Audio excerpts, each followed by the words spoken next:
Hi all, here is the PPT which says all the formulas from Introduction to Trigonometry, Chapter 8. Let's start. Let's assume a right angle at triangle ABC, right angle at B. Let's take all the values for angle A.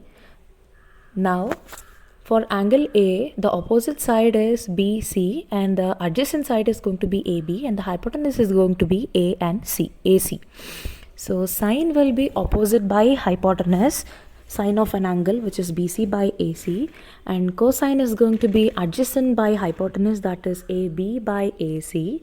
Tangent is going to be opposite by adjacent, that is BC by AB, and cosecant theta will be hypotenuse by opposite, that is AC by BC.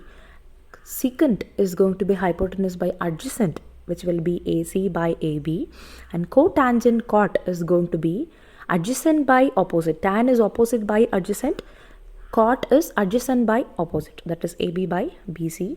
That's all. Yes, C, you just remember the first letter, S, C, T, C, S, C. S, the reverse value C, sine and cosecant.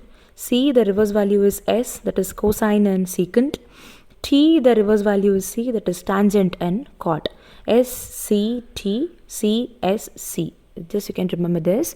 And moving on to the values, trigonometric values, sine 0 will be equal to cos 90. We'll first try to write with a trick. Write root 0, root 1, root 2, root 3, root 4, the whole divided by 2.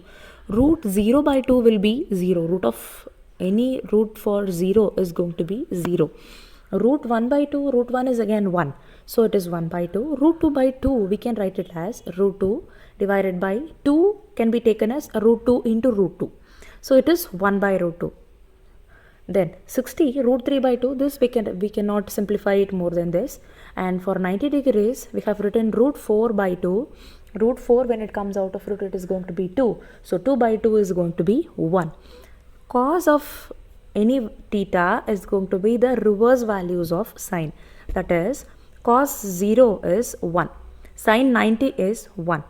Cos 30 is root 3 by 2, sine 60 is root 3 by 2. This comes from a formula, sine of 90 minus any theta gives you that cos theta. That is, sine of 90 minus 0 will give you cos 90. Correct? Sine 0 is 0 and cos 90 is 0. Parallelly, cos 90 minus theta, when you take 0, cos 90 minus 0 will be sin 90, that is 1, 1. Cos 0 is 1 and sin 90 is going to be 1.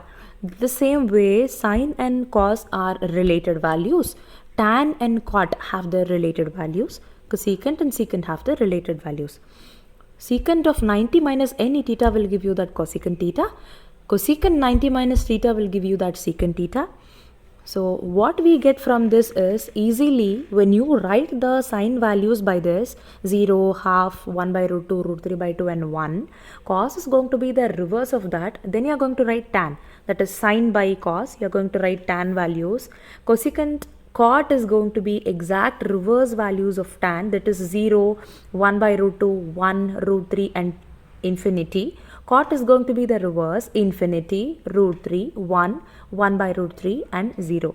Cosecant and secant have the reverse values in the same way. Cosecant, you can write it in two ways. You can write either as 1 by sine, or you can write the reverse values of secant.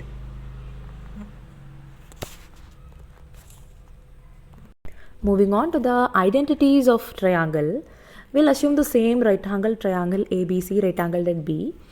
From this, we have a Pythagorean theorem, AC square, the longest side of a right angle triangle is the hypotenuse, that is AC square equals adjacent square plus opposite square.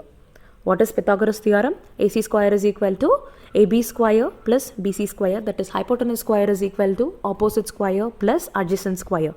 From that, we'll take AC, we'll divide all the three sides by the Pythagorean theorem and we'll derive the identities. That is the identity. Dividing the Pythagoras theorem by AC, that is the hypotenuse, we get cos square A plus sin square A equals 1. And dividing the Pythagorean theorem by AB, we get 1 plus tan square A equals secant square A. And dividing the Pythagorean theorem by BC, that is the opposite side, we get cot square A plus 1 equals cosecant square A. This depends on each angle. We took the whole slide for angle A. When you take for angle C, all the values may differ. You can try it by yourself and post the comments. Thank you.